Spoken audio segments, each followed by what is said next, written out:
My name's Tom. Recently, I got married to someone very special to me, but it wasn't a smooth journey to get to this point. I'm planning to share the story of my wife and me in chronological order. My wife and I were both hired at the same company.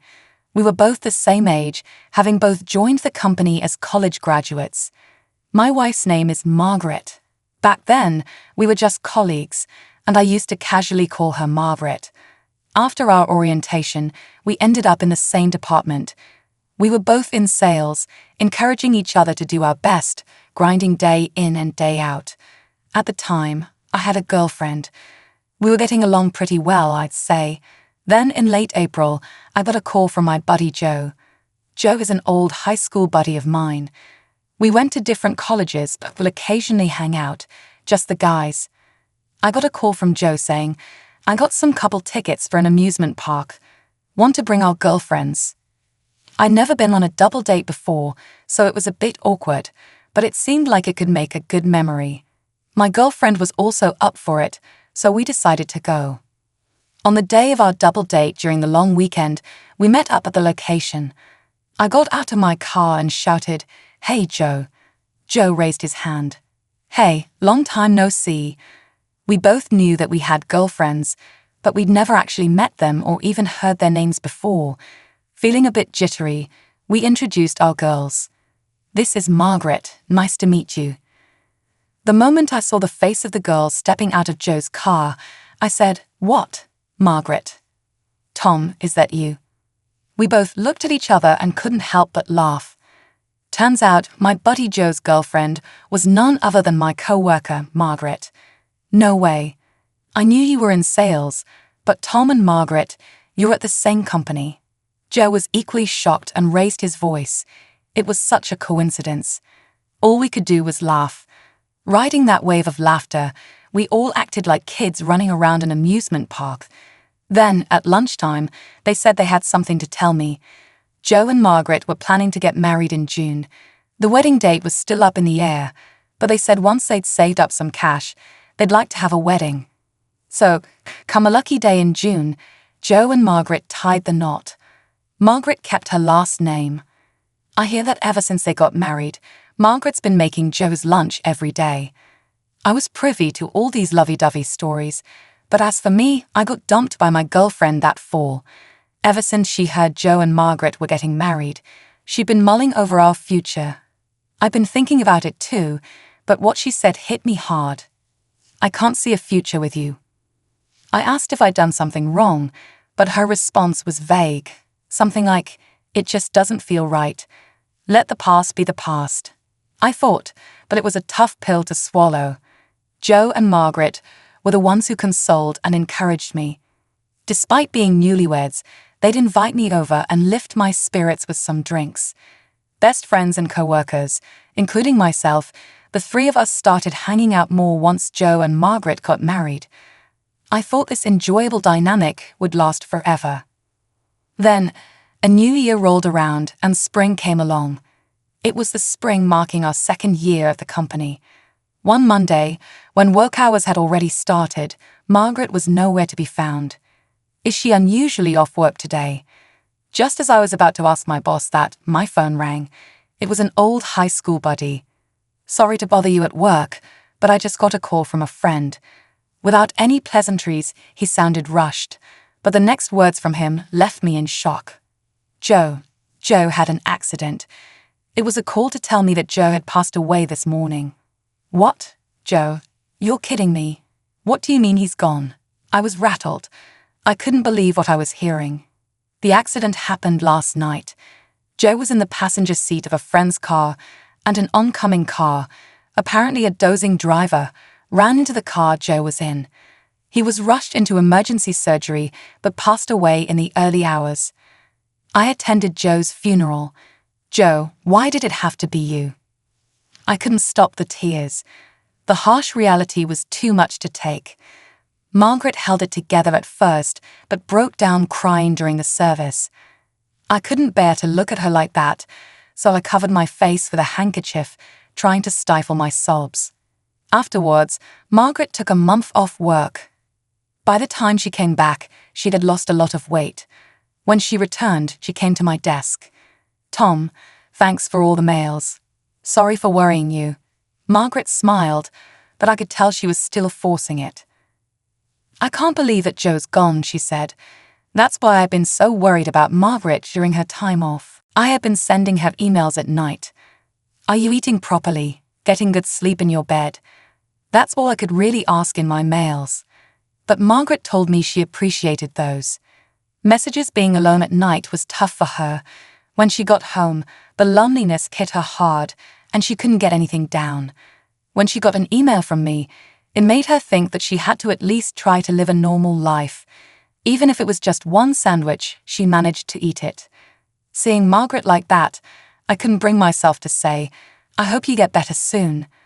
All I could do to make her feel even a little bit better was to invite her out for dinner after work. I've tried a couple of times with colleagues who are also worried about her, but she declined, saying she's not up for it yet. But we kept asking her, and eventually she accepted our invitation. Her appetite was small, but seeing Margaret say the food was good and actually eating a little made me feel somewhat relieved. On our way back from dinner, as we lived in the same direction, Margaret and I walked down the night streets together. Then Margaret started talking about Joe. "He is in the cemetery now, and all that's left at home is his portrait. I'm really alone now." Margaret started to cry, her tears flowing freely. All I could do for her was offer my handkerchief and rub her back. Her sorrow from losing Joe was beyond my own. With that thought, I found myself at a loss for words. "I'm sorry, thank you." Margaret had been crying for a while, but she said that and started walking again. I had initially planned to only walk her part of the way home, but I couldn't bear to let her walk alone in her current state. So I ended up walking her all the way to her house. There, I lit a candle in memory of Joe. Pictures from the funeral, along with cheerful photos of Margaret and Joe, adorned the room. Seeing that, I couldn't hold back my tears either. "I'm sorry for crying when I should be the one encouraging you." My words got choked up in tears. "It's too soon, isn't it? We had so much more ahead of us. It's frustrating, but I bet Joe is the most frustrated of all," Margaret said as she wiped away her tears. "But I have to keep going, or else Joe would worry," she shared. Even though she might not be fully ready yet, she was trying to cheer up a little bit at a time. I wondered what I could do for Margaret. All I can do is listen to her and take her out to eat. That felt so inadequate. Margaret had said that she finds it easier to cope while working, but it seemed like she was putting on a brave face. Yet, she managed to get through the first anniversary of Joe's passing, and while she still had her down moments, Margaret was slowly getting her spirits back. During this time, the support from everyone remained unchanged. A few of us from work kept inviting her out to dinner after work. I continued to walk Margaret back to her house on days when we got home early. I would light a candle in memory of Joe. One day, while I was walking Margaret back to her house, she asked, "Why do you always walk me home?" I replied, "I don't want you to be in danger if something happens on the way home. There are dark streets. Besides, if something happened to Margaret, Joe would be furious. I don't care if it's none of my business, but I have to protect you, whom Joe cherished so much. Otherwise, he's going to get mad at me in my dreams about what I'm doing." I said all this with a bit of a chuckle to lighten the mood. Margaret said, "Thanks," and she laughed along. Time passed, and we reached the 3rd anniversary of Joe's passing. Both Margaret and I were more involved in our work than ever. On exhausting days, we continued to unwind by going out to dinner with some co-workers. Then one day, as I was walking Margaret home again, she said she had a small favor to ask. "You see, the light bulbs in my foyer and dressing room have gone out. I tried standing on a step stool, but I just can't reach. Could you help?" Margaret, who seemed a bit embarrassed to ask, I cheerfully replied, "Sure thing. No big deal. Don't sweat the small stuff," I added, and Margaret smiled as if she were really pleased. Once inside her house, I replaced the light bulbs for her. "Thanks so much. It's surprising how much you need a tall person sometimes," she said. I joked, "Well, good thing I could reach the ceiling." Otherwise, that would have been embarrassing her. Margaret laughed and said, "Funny thing is, when Joe changed a light bulb in another room, he was barely reaching it, trembling all the while." I laughed back, "Hey, well, I'm way taller than him. Yeah, this ceiling would be a stretch for Joe." Margaret suddenly burst out laughing. I stepped down from the step stool, folded it up, and handed it over to her. However, I found myself chasing after her, and before I knew it, I was hugging her from behind. A moment of silence passed. I could feel the warmth radiating from Margaret through my arms, and then it hit me. The feeling that I wanted to protect Margaret was there, and it wasn't just as a co-worker or as a friend's wife. I was falling for Margaret, but the moment I realized this, my buddy Joe's face flashed through my mind. So I loosened my arms that were wrapped around her. "Sorry, I'm going to be a little tipsy too," I apologized to Margaret. She shook her head, saying no, and turned toward me. A tear was visible in her eye. I lifted my gaze slightly, and it landed on Joe's framed photo. Without a word, I walked up to the photo and lit a candle. In my heart, I whispered, "Sorry, Joe," unable to say anything else. Then I told Margaret, "See you at work tomorrow," and left her house. The next day at the office, Margaret and I acted as if nothing had happened, but from that day on, every time our eyes met, it felt as if we were swallowing something. I suspected Margaret felt the same way. These days continued for a while, and then one day, while I was walking Margaret home after having dinner with co-workers, an unusual silence filled the air. The words we'd been holding back since that moment had been gradually growing stronger. I stopped walking, and Margaret noticed and stopped too. Then I finally told Margaret how I felt. "Is it so bad if it's me? I want to be by your side in any way possible." That was my true, sincere feeling. Margaret looked at me, and after a moment of silence, nodded. Yes, she had accepted my feelings, but it wasn't the end. On my day off that week, I went to a certain place. I stood in front of Joe's grave. This was important news I wanted to say here, where Joe was. "Joe, I've come to make a resolution. I'll make Margaret happy, and I'll take good care of her on your behalf too. So please accept that I'll be the one with her. I promise I'll protect her smile no matter what," I said, then bowed my head in front of Joe's grave. How long I closed my eyes and bowed, I can't say. Suddenly, I felt a gentle, warm breeze blow by. I lifted my head and looked at Joe's grave, asking, "Do you forgive me?"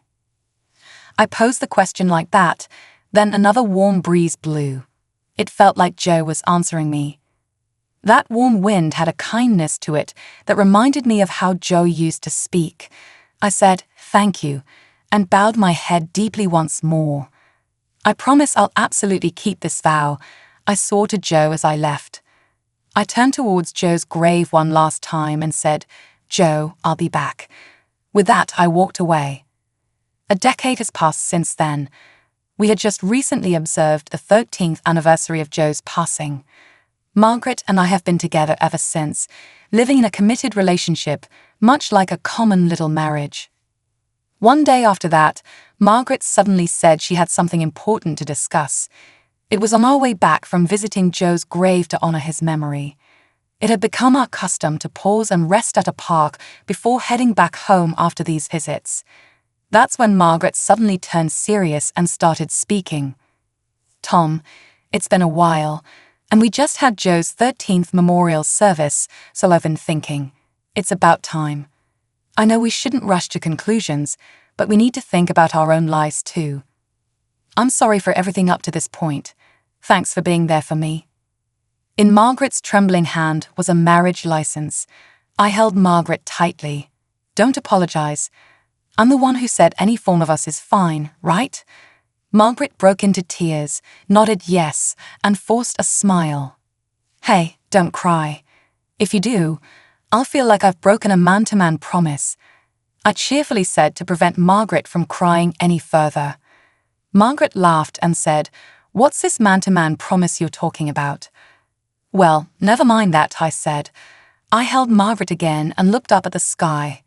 Joe, I promise to keep my word to you. I'm sure Joe is watching over us, happy to see Margaret smiling. And so we became a married couple.